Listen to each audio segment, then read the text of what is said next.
So today we have a particularly interesting reading from the second book of Kings. And it's about this commander of a foreign army by the name of Naaman. And Naaman's a big shot. He's like the king's right-hand man. He's the head of the king's army. And only problem is Naaman is a leper. And he happens to have in his household a servant girl who became his servant when she was captured in a raid on Israel. And the servant girl says to him, she says, "Oh, it's too bad you weren't back where I live. We have a prophet that could heal this kind of condition." And so anyway, Naaman is intrigued by this idea of this foreign holy man, who could heal his leprosy. And so he decides to make contact. Now this is a foreign army that is not always, well received in the land of Israel. And, he's going to make contact with this holy man, Elisha, to be healed of his leprosy. And he makes a big show of it, right? He goes to, the land of Israel with his chariots and loaded down with gold and silver and vestments and lots of pomp and circumstance, and a letter from the king himself, asking, the prophet to heal his commander. And he gets to Elisha's house, and Elisha won't even come out to meet him. He sends a servant, and the servant tells Naaman, he says, "Yeah, the boss says, wash yourself 7 times in the Jordan River, and that'll do the trick." And Naaman is, incredibly put off by this. He's like, "You just want me to wash? Like I haven't tried washing before. Aren't there rivers where I live that I could wash in?" And he's really mad, and he just decides to go home. And the servants in his caravan say, "If the prophet would have asked you to do some extraordinary act, some extraordinary feat in order to be cured, you would have done it.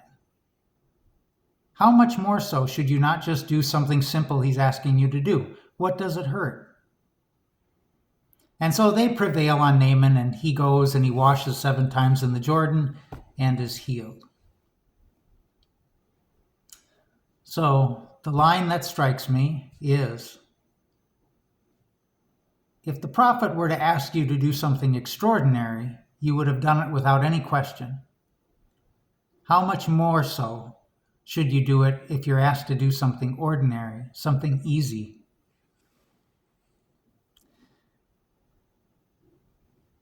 Like with most things in life, I think we are attracted to the extraordinary.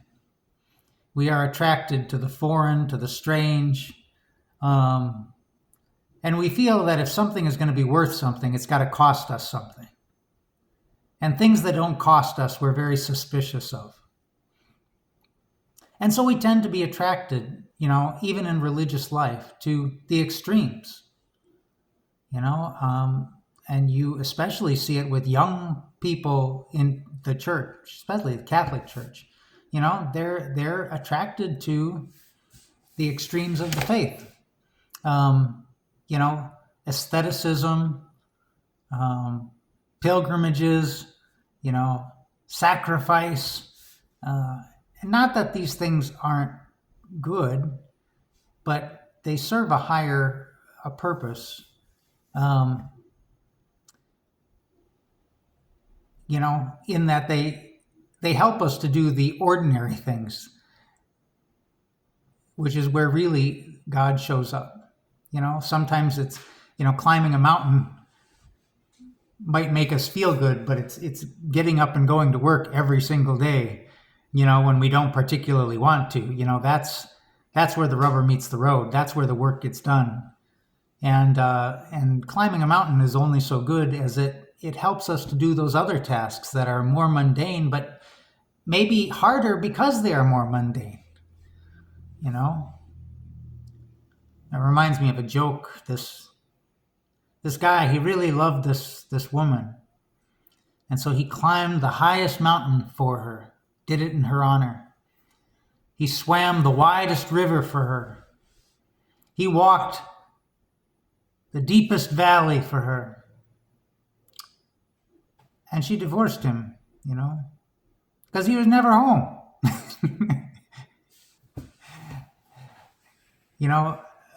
Doing those extraordinary feats sometimes, all they do is they help us to do the sometimes more harder ordinary feats. And the first reading kind of goes along with the gospel. Jesus is talking in his hometown, and he's saying he can't do many miracles there. He says a prophet isn't respected in his hometown. He's too ordinary. He grew up with the people. People don't expect great things of him, and because they don't expect and they don't see the greatness of God working within him, he can't do any miracles. And so I think the challenges for today's readings, the invitations are, to see God in the ordinary. Because God lives in the ordinary struggles, in the ordinary blessings. And sometimes that's harder because, it's easy to miss. It doesn't capture our imagination nearly as well as these extraordinary feats. I came across an interesting quote I really liked. It said, "We are often torn between nostalgia for the familiar and an urge for the foreign and strange. As often as not, we are homesick most for the places that we've never been."